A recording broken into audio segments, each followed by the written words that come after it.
information and store its for later use and store its for later use। जैसे कि आपने दूसरी machine देखी स्लाइड मशीन में क्या काम करती है, कंप्यूटर भी ऐसे एक इलेक्ट्रॉनिक मशीन में बिजली पे चलने वाली मशीन है।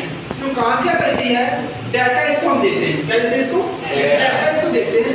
ये डाटा को क्या करती है, इंफॉर्मेशन में तब्दील कर देता है, डाटा को इंफॉर्मेशन में तब्दील करेगा और उसके बाद इसके अंदर एक और कैपेबिलिटी है जो उसको अपने अंदर स्टोर कर देता है, डाटा को अपने अंदर स्टोर कर देता है। बाद में हम जब हमारे दिन का हम उसको देख सकते हैं।